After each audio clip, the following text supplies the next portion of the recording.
샬롬, 지난밤 평안하셨습니까? 오늘은 2월 14일 수요일입니다. 오늘의 본문은 마가복음 14장 32절부터 42절까지입니다. 제목은 앞이 캄캄할 때 기도하라. 앞이 캄캄할 때 기도하라입니다. 초등학교 5학년에 올라가는 작은 아들은 지금도 한밤중에 일어나 울면서 엄마를 찾을 때가 있습니다. 무서운 꿈을 꾸었거나 감기에 걸려 컨디션이 좋지 않을 때 이러한 일들이 생깁니다.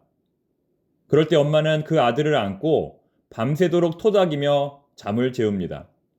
그런데 만약 그렇게 힘들고 어려운 순간에 엄마가 없다면 얼마나 힘이 들까요?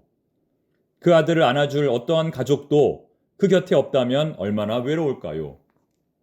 아마도 오늘의 본문은 예수님에게 그러한 시간이었을 것입니다. 십자가에 매달려 죽음의 고통을 겪었을 때보다 오늘의 외로움이 예수님에게는 더욱 힘든 시간이었을 것입니다. 얼마나 힘들었는지 예수님은 제자들에게 큰 실망감을 표현합니다. 시몬아, 자느냐? 내가 1시간도 깨어 있을 수 없더냐? 제발 1시간만이라도 나와 함께 해달라는 예수님의 간절한 부탁입니다. 하지만 그럼에도 불구하고 제자들은 잠에서 헤어나오지 못합니다. 학자들은 이러한 제자들의 모습이 초대교회의 모습을 반영한다고 말합니다. 우리 청파동 교회는 과연 깨어있는 교회인지 한번 돌아볼 수 있기를 바랍니다. 예수님은 창세기 18장에서 아브라함이 하나님께 의인 10명을 구하며 새로운 구원의 길을 요청했던 것처럼 니느웨 성이 복음을 듣고 회개한 후 새로운 구원의 길을 걸어갔던 것처럼 이번에도 새로운 구원의 역사가 나타나기를 위하여 간절히 기도합니다. 35절 말씀, 조금 나아가사 땅에 엎드려 될 수 있는 대로 이때가 자기에게서 지나가기를 구하여. 그러나 변치 않는 십자가 고난의 길은 잔으로 표현됩니다. 이르시되 아빠 아버지여, 아버지께는 모든 것이 가능하오니 이 잔을 내게서 옮기시옵소서. 이 잔은 야고보와 요한이 그것이 무엇인지도 모르면서 예수님의 영광의 날에 앉게 해달라고 요청했던 바로 그 잔입니다. 그들이 말하되 할 수 있나이다. 예수께서 이르시되 너희는 내가 마시는 잔을 마시며 내가 받는 세례를 받으려니와. 이러한 상황에서 예수님의 순종을 온전히 드러내는 결정적인 단어는 바로 아빠, 아버지입니다. 이 말은 어린아이들이 자신의 아버지를 부를 때 사용하는 말로 다정하고 친밀함을 느끼는 행복한 가정에서 사용하는 말입니다. 그런데 지금 예수님은 이 행복하고 아름다운 단어를 이 외롭고 쓸쓸하고 고통스러운 상황에서 사용하고 있습니다. 이것은 하나님에 대한 예수님의 완전한 신뢰를 보여주는 것입니다. 그러나 아무리 생각해도 본문 33절 말씀은 도저히 납득하기가 어렵습니다. 베드로와 야고보와 요한을 데리고 가실새 심히 놀라시며 슬퍼하사. 영어 성경으로 보면 very distressed and troubled입니다. 무서워 떨며 번민하기 시작했다라고 번역할 수 있습니다. 마치 사형수가 사형장에 끌려갈 때 무서워 떨듯이 지금 예수님은 죽음에 대한 공포와 두려움으로 벌벌 떨고 있었다는 것입니다. 왜 성경의 기자는 이러한 기록을 굳이 남겼을까요? 이러한 심경의 묘사는 맨 처음 성경을 읽었을 초대교회 성도들에게 믿음이 아니라 의문을 일으켰을 것입니다. 예수님은 구원이시다라는 신앙의 고백이 이제 겨우 형성된 시기에 이렇게 허약하고 나약한 예수님의 모습은 성도들에게 강한 의심을 품게 하였을 것입니다.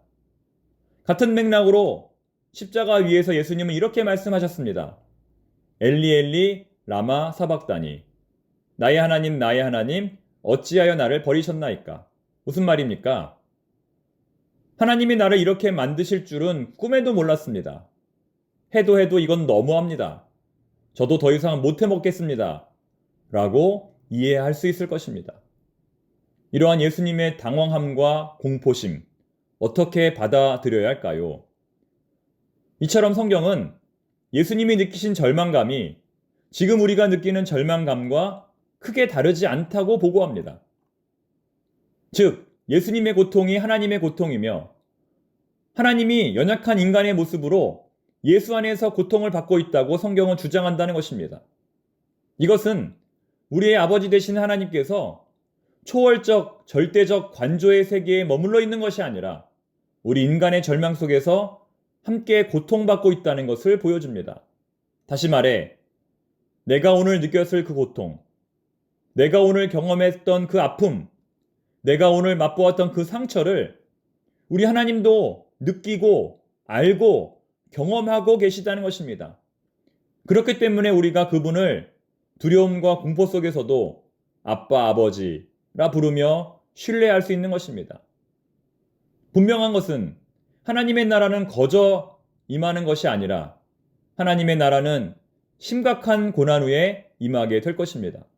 하나님의 나라는 거저 임하는 것이 아니라 캄캄한 어두움 후에 임하게 될 것입니다. 가장 큰 우주적 재난 후에 천국은 임하게 될 것입니다. 그래서 예수님은 그 길을 걸어가는 것이고 그 고통을 체험하고 있는 것입니다.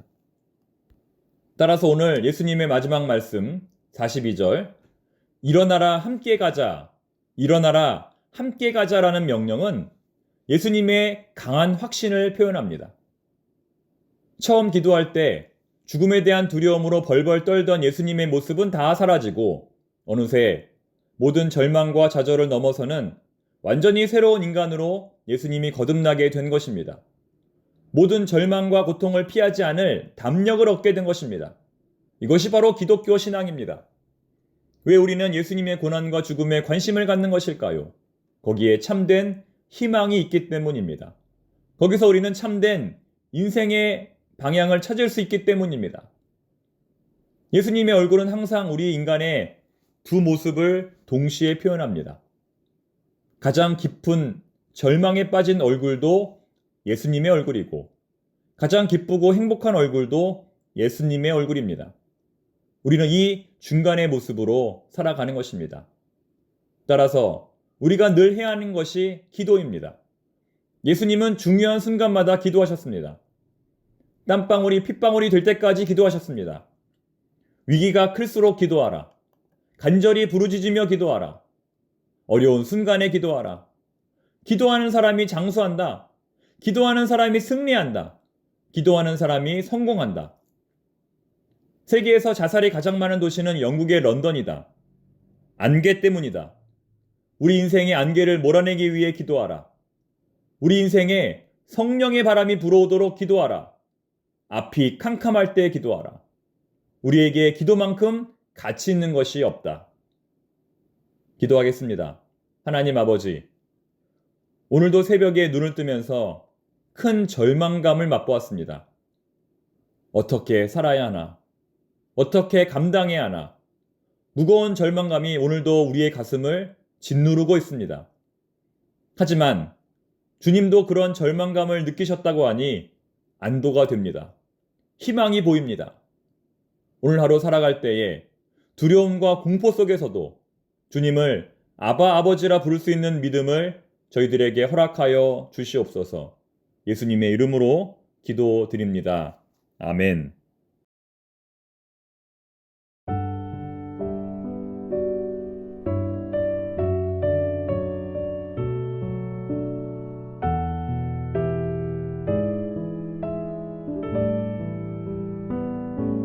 날마다 숨 쉬는 순간마다 내 앞에 어려움을 보내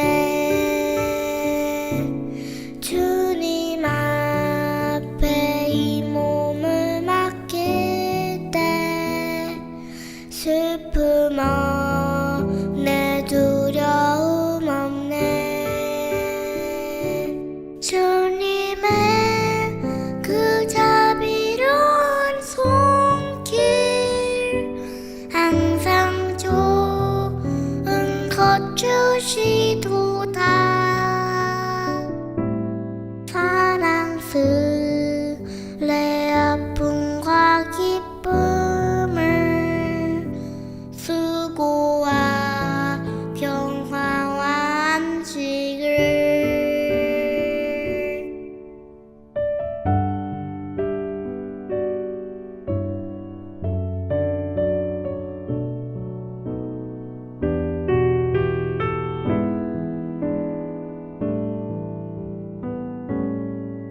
인생의 어려운 순간마다 주의 약속 생각해보네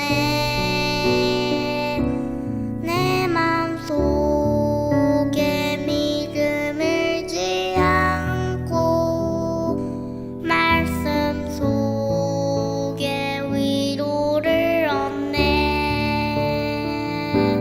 어린 나를 품에 안으시사 항상 평안함 주시도다